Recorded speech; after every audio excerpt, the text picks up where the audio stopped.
Welcome to Fewer Things Better.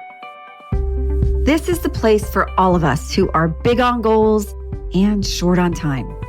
Together, we'll explore smart, simple ideas on how to retrain your brain and unlock your life. I'm your host, Kristin Graham. Let's get started.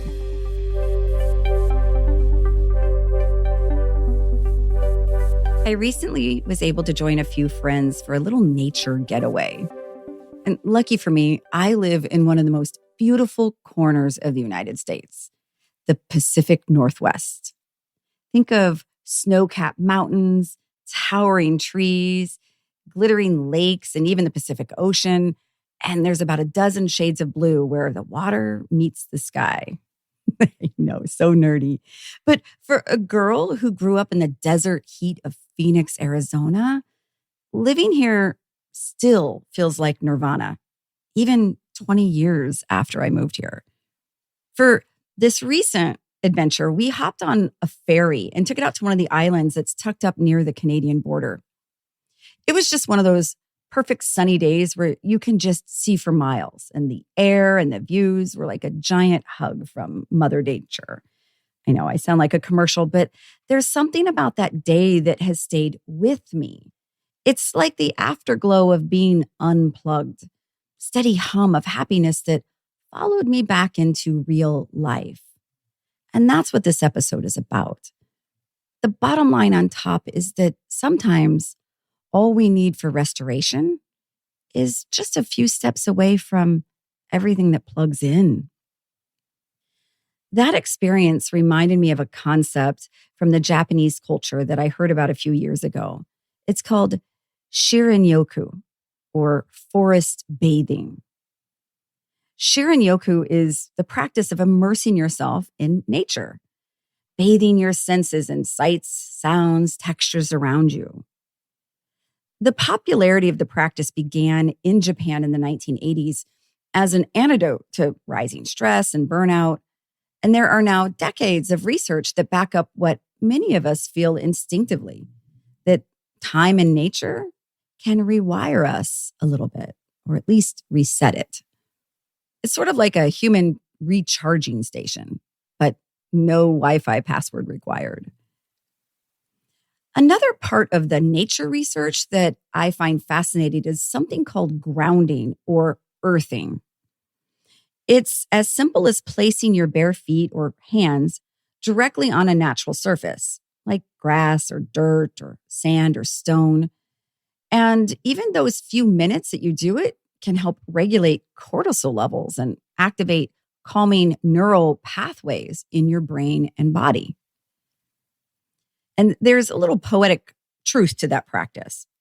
Reconnecting with the ground beneath us can literally ground us.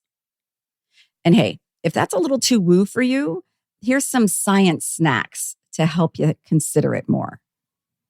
Just 20 minutes outside can lower cortisol levels, that's your body's stress hormone, by up to 15 to 20%. And green spaces and water exposure boost your serotonin and dopamine. Those are those feel-good chemicals that your brain loves to spend time with. And within cognitive psychology, there's attention restoration theory that suggests that nature environments create a state of cognitive soft fascination. They gently hold your attention without overloading it, which allows your executive control networks to rest a bit and recharge. Studies have even shown that short walks in nature environments can increase activity in immune cells that help fight illness. And those benefits were seen up to 30 days later. So in short, nature doesn't just feel good and look good. It is doing good things to you. It sounds simple, but there is growing evidence that there are real physiological benefits, like reduced inflammation. Some studies have shown that grounding, having patients touch different parts of the earth or just be outside, have decreased markers of inflammation, and it can even speed up tissue repair. A calmer nervous system also directly improves sleep quality. And there's improved heart rate variability. That contact with nature is a marker of resilience and overall well-being as you look at the calming effect in your heart. And you don't need a ferry ride or a national park pass to get any of these benefits. You can take a few nature snacks, little doses of sensory connection that help your brain and your body. Think of something like soundscapes. Pop in your earbuds, go to your favorite audio platform, and listen to ocean waves, bird song, nature sounds. These natural sounds in an auditory element can help lower your heart rate and your blood pressure within minutes. And even a quick view of greenery from a window, a balcony, a street corner, or that shelf over there, it can improve your mood and attention. There's been some studies in hospitals where patients are seen to recover faster if they have a view of trees from their beds. And if you're not nature adjacent, try changing the background of your screens to a photo of something you find soothing. And water counts too. Lakes, rivers, fountains, even shower time mindfulness. Being near or hearing water has a measurable calming effect on the nervous system.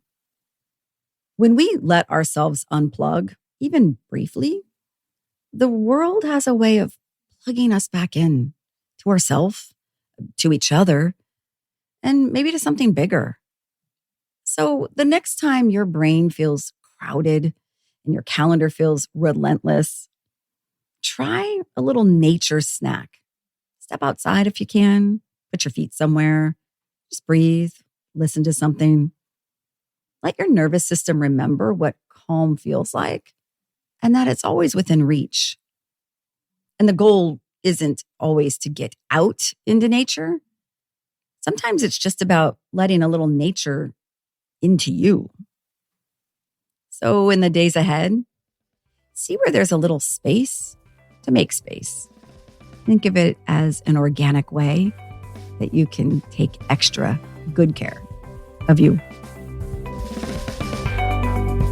Thanks for listening. You can find a lot more like this by following me on LinkedIn or going to unlockthebrain.com and joining the mailing list. And if you found value in this podcast, please take a moment to rate or comment. Thanks so much. And now let's go do fewer things better.